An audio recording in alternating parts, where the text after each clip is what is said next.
Alright, Shalom Yasharala. Before we get started, we're going to give all praises, honor, and glory to Yahweh, Bahashem, Yahweh Shai, Bahashem, Racha, Kwadash, and double honors to the apostles, the bishops, and the elders at Great Millstone that teach and rule well. Peace and salutations to the hopeful elect. And we're back with another video, another lesson. The title of this one is going to be called, well, just responding to a article. It says Putin ally predicts U.S. will collapse in imminent new civil war, and this is from the people's voice. End time headlines. All right, and it's not a long article, so we'll read the whole thing. It says former Russian Prime Minister Dmitry Medvedev, a close ally of Russian President Vladimir Putin, issued a warning on Saturday predicting that the United States will collapse in an intense in an imminent new civil war amid this year's election over Russian sanctions. Now let's get that word imminent before we continue to read on and see what that means. All right, I got it here. Imminent. It says about to happen. All right, overhanging. All right, similar words as impending, at hand, close, near, approaching. All right, looming. All right, on the horizon. You see, it says, what does it mean to become imminent? Coming or likely to happen very soon. All right, so this basically they're predicting, which we believe it will happen because the Lord said it.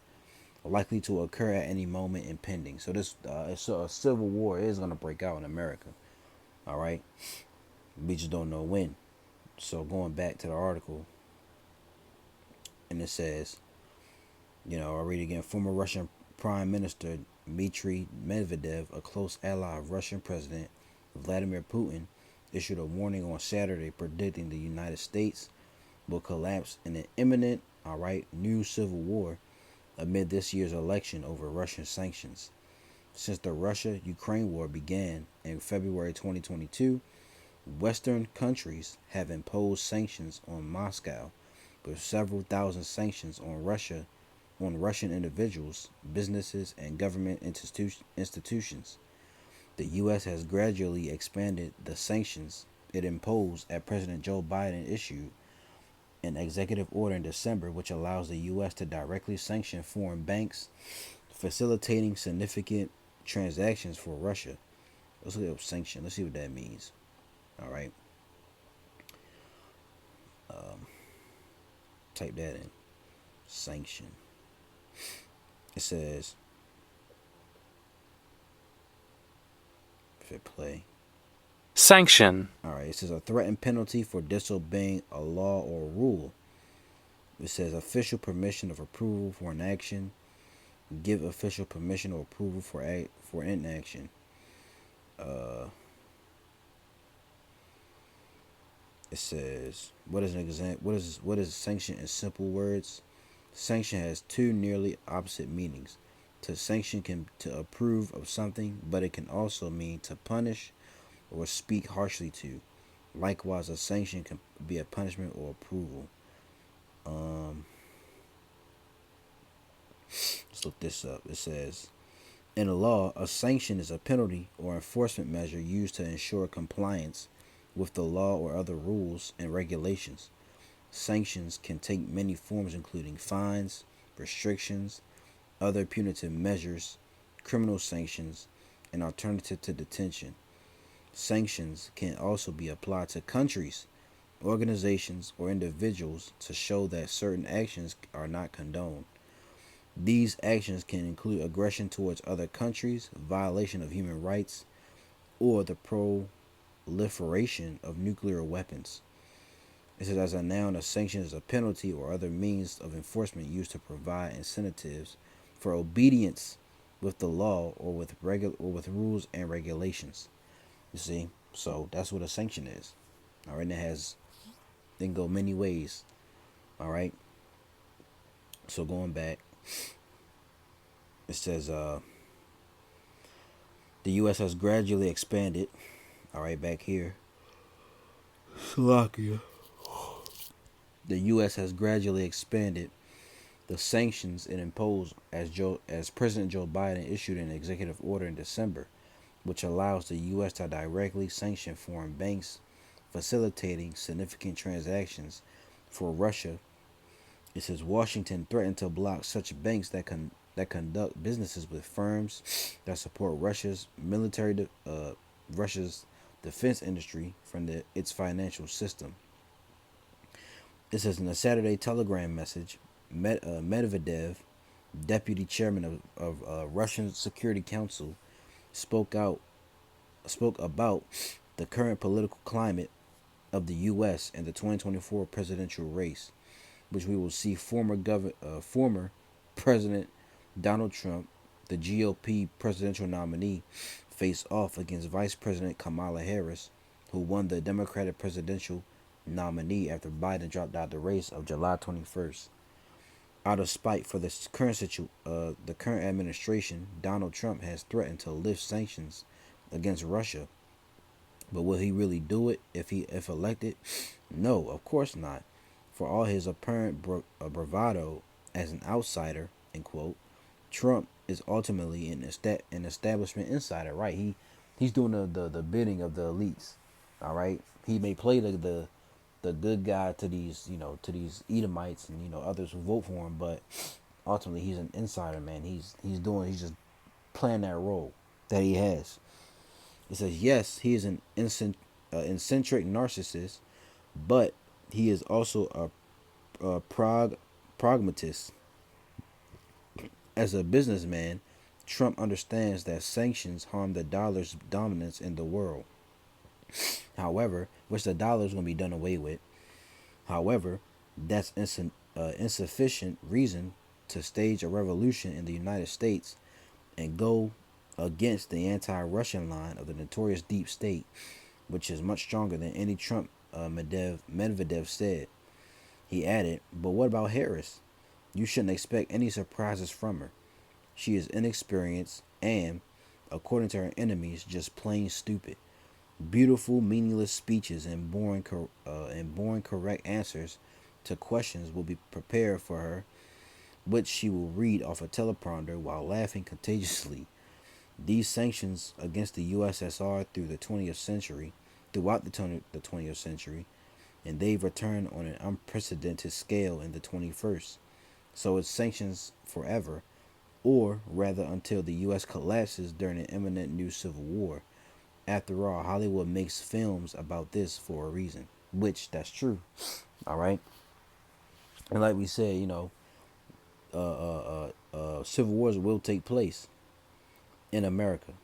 Let's get Isaiah 19. I'm gonna start at verse 1. The burden of Egypt, which is this Egypt is talking about America. All right, Revelation 11 and 8. Spiritual Sodom in Egypt. The burden of Egypt. The behold, the Lord, whose name is Yahweh, rideth upon a swift cloud, and shall come into Egypt, and the idols of Egypt shall be moved at his presence, and the heart of Egypt shall melt in the midst of it. And I will set the Egyptians against the Egyptians, and they shall fight everyone against his brother, and everyone against his neighbor, city against city, and kingdom against kingdom. And the spirit of Egypt shall fail in the midst thereof, and I will destroy the counsel thereof. And they shall seek to the idols and to the charmers and to them that have familiar spirits and to the wizards. Right, they're gonna seek to the left hand side to, you know, try to keep this thing running, man.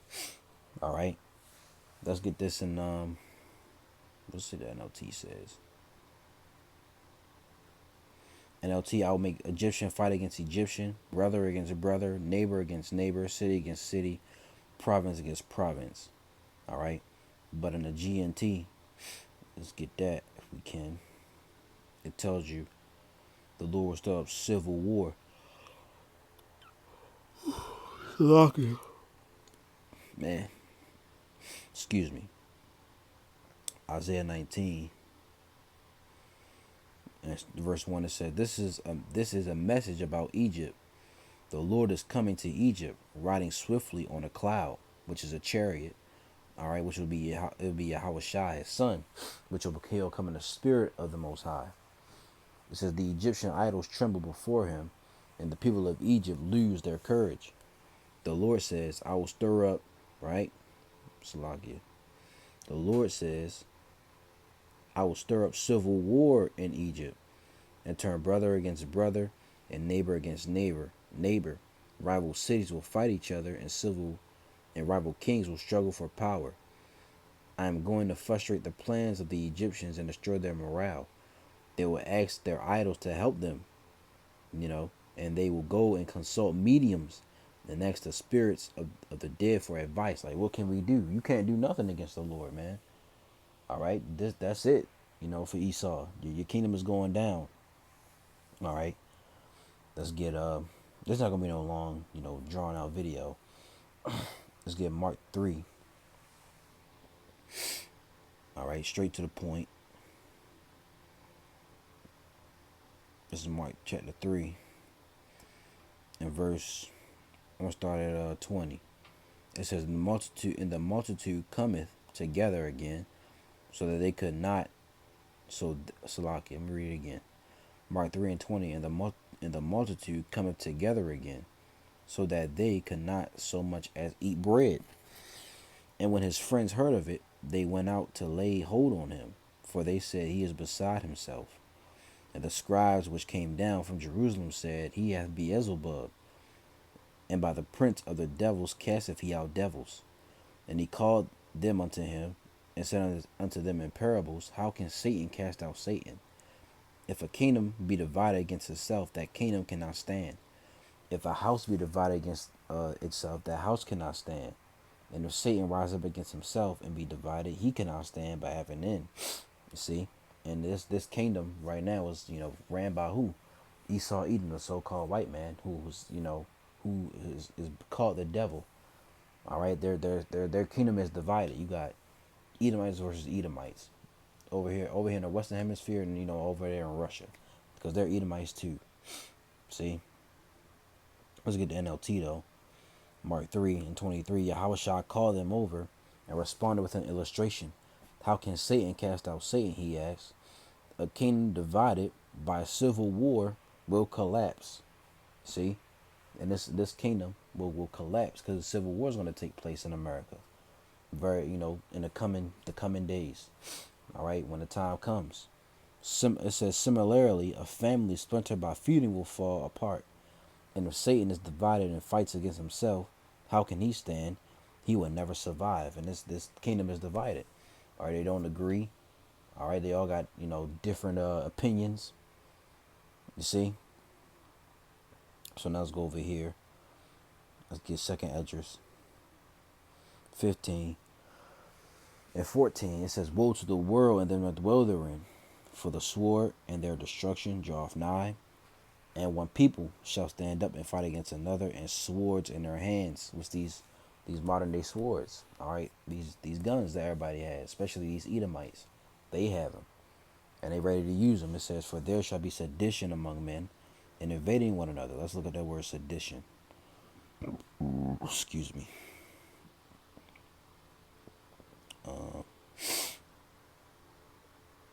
Let's go over here. Sedition.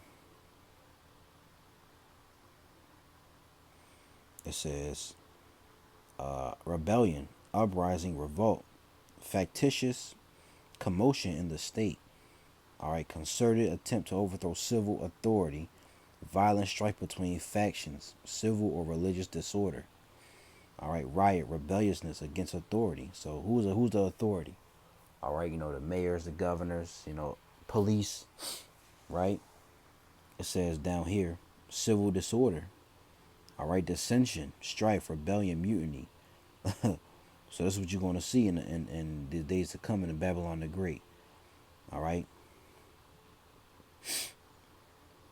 So you're gonna see civil disorder coming. For there shall be sedition among men. Now you know what that word means, and invading one another. They shall not regard their kings nor princes, and the course of their actions shall stand in their power. They gonna have the power in that day, and for a little bit of time. And Esau gonna allow this. So they want to bring in their new world order. Verse 17, a man shall desire to go into a city and shall not be able. Why not? Because martial laws will be implemented. All right, you're gonna have troops roaming the streets, checkpoints set up. Look, go watch the actual movie Civil War. You'll see it. For because of their pride, the city shall be troubled, the houses shall be destroyed, and men shall be afraid. A man shall have no pity upon his neighbor, but shall destroy their houses with the sword, and spoil their goods. People being, breaking in people's houses, taking what they got. All right, because of the lack of bread, because of famine, and for great tribulation. Let's get the GNT for this. All right. So what he's saying, hey, he's right. Civil war will break out in America, and we want that. Why? Because we're a step closer to the kingdom of heaven being implemented, being set up by Yahweh Shah on the earth. All right, under King David, under the 144,000, and the rest of the elect. 2 15:14 in the GNT. It says the world and the people in it are doomed. The war that will bring their destruction is very near. Nations will arm themselves and fight against other nations. There will be great political turmoil, with one group trying to overpower another and gain control while ignoring the legitimate government. There will no longer be free access to the cities, because the struggle for power will bring destruction, terror, and total confusion wherever people live. Driven by famine and terrible suffering, people will assault their neighbors and mercilessly plunder their possessions. See? And they're gonna be turning people gonna be turning on one another, killing one another. Don't forget people gonna be eating one another. Because if it's a famine, people gonna be starving. What they gonna do? They're gonna turn into, you know, a beast like state, and have people for actual meals, dinners. If you want to say that, you can watch The Road. It shows you that in that. When they went to this house, the father and the son, they saw people in the they opened this door and there was people in the basement. What does that mean? They were people, those who own that house. They were gonna eat them. You see, so people gonna be going to desperate measures, man. All right. So what it was said in that article was true. All right, a civil war was gonna take place, and it's gonna collapse America, man. But that's what they want. All right, because of why they want to bring in their new world order, set up a digital, all right, society, cashless, all right, and bring in what the mark of the beast, which is the RFID hip. So Lord Williams was edifying. All right, you edified. You brothers and sisters were edified by this. I'm gonna give all praises, honor, and glory to Yahweh, Bahashem, Yahweh Shai, Bahashem, Rachak Wadash, and double honors to the apostles, the bishops, and the elders at Great Millstone that teach and rule well. Peace and salutations to the hopeful elect. Lord's will you edify. Till next video, I'm gonna say Shalom.